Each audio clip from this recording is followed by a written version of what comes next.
ଏବେ ପେଟ୍ରୋଲର ଦର ବଢ଼ି ବଢ଼ିକି ଆସି 105 ଟଙ୍କାରେ ପହଞ୍ଚିଲାଣି। ଏ ଦର ଆଉ ଯେମିତି ନ କମେ। କ'ଣ କହିବାକୁ ଚାହୁଁଛନ୍ତି ଆପଣ? ନିରୀହ ଲୋକ ଗୁଡ଼ା ଏ ସରକାରର ବାଳଟେ ବି ବଙ୍କା କରିପାରିବେନି। ତେଣୁ ଏ ରେଟ୍ ଆହୁରି ବଢ଼ିବା ଦରକାର। ବାଃ, ବଢ଼ିଆ ସୁନ୍ଦର ଯୋଜନା ଗୋଟେ କରିଛ। ଆମେ ସବୁ ଗରିବ ଲୋକ, ଆମେ ସବୁ ଅସହାୟ, ଆମେ ସବୁ ହେଉଛୁ ସାଧାରଣ ଜନତା।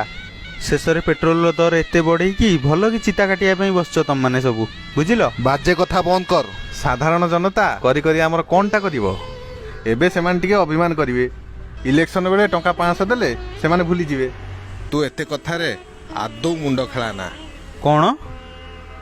ଗ୍ୟାସ୍ ଟାଙ୍କି ଗୋଟା ହେଉଛି 900 ଟଙ୍କା, ପେଟ୍ରୋଲ ଲିଟର ଆସି 105 ଟଙ୍କା, ଆଉ ଡିଜେଲ ହେଉଛି 100 ଟଙ୍କା। ଏ ସରକାର ପଇସା ଦେଇକି ସମସ୍ତଙ୍କ ଘରେ ଜବରଦସ୍ତି ପାଇଖାନା ଗୁଡ଼ା ତିଆରି କଲା। ଆରେ ଆମେ ଖାଇଲେ ସିନା ହକିବୁ। ଆଜି ହାଟରେ ବାଇଗଣ ରେଟ୍ କେତେ ଜାଣିଛ? 60 ଟଙ୍କା।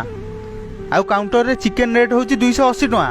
ଟୁଲିଆ, ଶୁଣ, ଆମ୍ଭଳିଆ ନିରୀହ ଲୋକଙ୍କ ଉପରେ ଏତେ ଅତ୍ୟାଚାର କ'ଣ ପାଇଁ? ଆରେ ୟାଠାରୁ ତ ଇଂରେଜ ଶାସନ 100 ଗୁଣା ଭଲ ଥିଲା, 100 ଗୁଣା। ଟୁଲିଆ, ମୋ କଥାଟା Don't ଶୁଣୁ। touch। ଆଜି ଭାରି ଇଚ୍ଛା ଥିଲା ମଟନ୍ ଟିକେ ଆଣି ତରକାରୀ କରିବି, ହେଲେ ମଟନ୍ର ରେଟ୍ କେତେ ତମେ ଜାଣିଛ? 750 ଟଙ୍କା ହେଲା। ଓହୋ, ଆମେ ତ ବଡ଼ ବଡ଼ିଆ ଲୋକ। ୟୁ ବ୍ଲେଡି ଫୁଲ୍, ବହୁତ ହେଇଗଲା, ଆଉ ସହି ହେଉନି। ଶୁଣ, ମୋର ତ ଇଚ୍ଛା ହେଉଛି ଯେ ATM କି ବ୍ୟାଙ୍କ ଲୁଟିବା ପାଇଁ, କିନ୍ତୁ ନା, ସେଠି CC କ୍ୟାମେରା ଲାଗିଥିବ, ମୁଁ ଧରା ପଡ଼ିଯିବି। ଆର ଇଲେକ୍ସନ ସମୟରେ ତମମାନଙ୍କ ସାଙ୍ଗରେ କଥାବାର୍ତ୍ତା, ବୁଝିଲ?